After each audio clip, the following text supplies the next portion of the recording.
Okay, moving on when it comes to the importance of a quality product. So after a controversial call made by a replacement referee on Monday Night Football, the Green Bay Packers shareholder David Goodfriend called on the Federal Trade Commission to investigate whether the National Football League's deceptive use of replacement referees has violated consumer protection statutes. The NFL signed an agreement soon after for the regular officials to return to the sidelines. Feeling that flopping when a player tries to deceive the referee into making an incorrect call was detrimental to its product as a whole, the NBA implemented a system that would fine players for any play the league deemed to be a flop. And beginning in the 2015-2016 season, the NCAA implemented new rule changes, to help bring more excitement to the college men's basketball game by reducing the shot clock to 30 seconds and allowing just 4 timeouts instead of 5. Sorry, I thought it was still on there. And according to USA Today, the measures are aimed at improving the on-court product after a regular season marked by low-scoring, slow-paced games. Research published by an assistant professor at Harvard Business School recently suggested that when a school goes from being mediocre to being great on the football field, applications increase by 18.7%. To attain similar effects, a school has to either decrease its tuition by 3.8% or increase the quality of its education by recruiting higher quality faculty who are paid 5% more in the academic labor market. So it just goes to show you how having a good sport product and having that quality there can really enhance even like schools overall. When the professional sport product improves, typically consumers respond by purchasing more tickets and merchandise, while television audiences increase. A good example of this actually is the Milwaukee Bucks, who showed tremendous improvement on the court.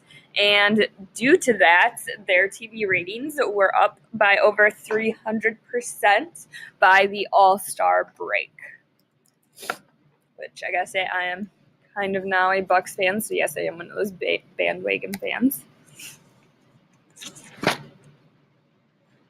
So the Bucks aren't the only NBA team who showed improvement on the court last year. In fact, the Atlanta Hawks had the best record in the NBA heading into the All-Star break, which paid big dividends for the franchise off the court.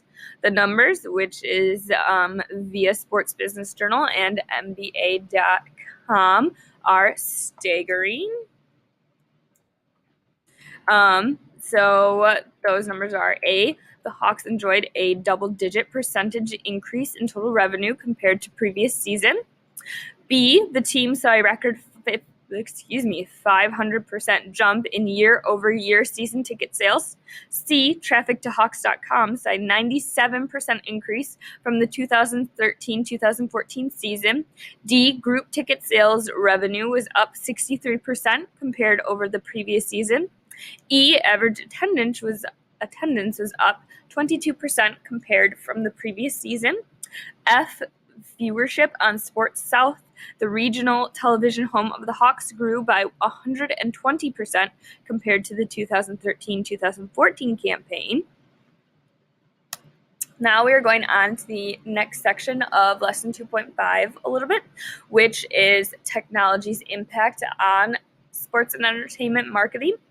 And the advancement in technology have led to new product innovations and forced an evolution in the way sports and entertainment marketers work to reach consumers. The first type of technology is MP3 technology, and one of the biggest ways of that is a podcast. And a podcast is a digital media file, which could be video or audio, or a series of files that is distributed over the internet using syndication feeds for playback on portable media players and personal computers. The NHL's league website, NHL.com, features a podcast page which includes podcasts of its NHL radio show, This Week in the NHL, and podcasts for individual teams in both audio and video format. The Minnesota Wild podcast show is referred to as the Pondcast. St. Louis Blues have a Bluescast. Washington Capitals have a Cap Report, etc. And there's an example of the NHL audio and where the team's podcasts are.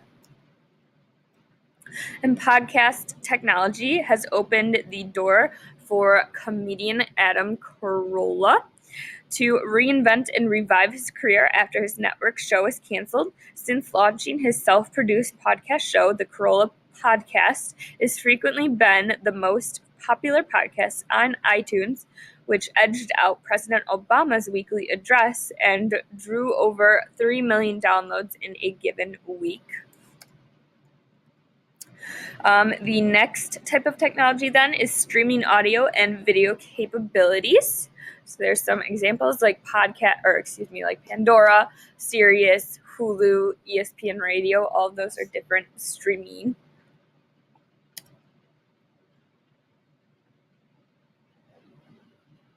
So an example of streaming live events is like in 2016, many major global sporting events like Winter X Games, Masters Golf Tournament, British Open Golf Tournament, the Super Bowl, Wimbledon, and NCAA tournament will be streamed through the internet, allowing fans to watch online and or on their mobile devices. A report in Business Week suggested that adding live sports broadcasts may help YouTube expand revenue by keeping viewers on its site longer to woo more advertisers. YouTube's contract to show cricket from the Indian Premier League, which gives the Google unit a share of ad revenue from games and the league's website, brought in 55 million visits from more than 250 countries. And thanks to a daily 2-channel live webcast straight from the festival, you didn't have to actually be out in the fields of Manchester, Tennessee to catch all of the bands playing at the 2014 Bonnaroo. And fans are flocking to new live streaming video apps such as Periscope and Meerkat for sports and entertainment content.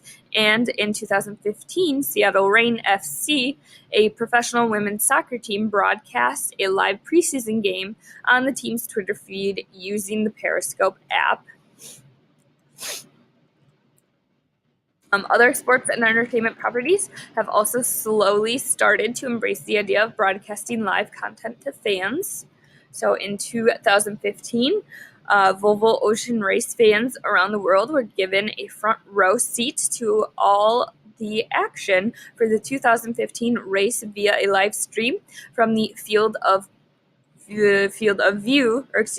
play using Periscope. Yet the idea of live streaming sports and entertainment content poses a unique threat to the industry.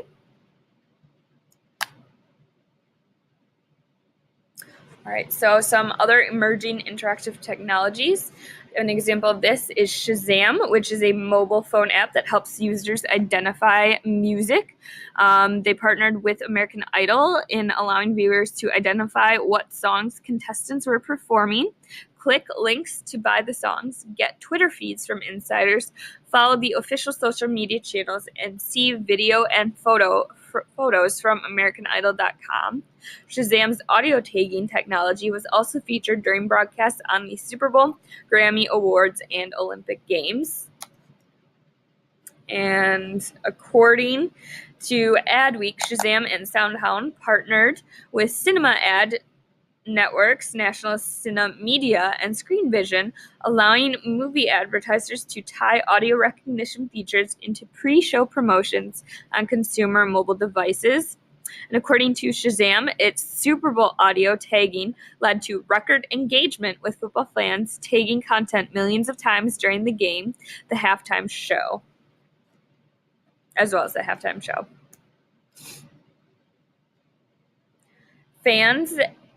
At FanFest during Major League Baseball's All-Star Weekend,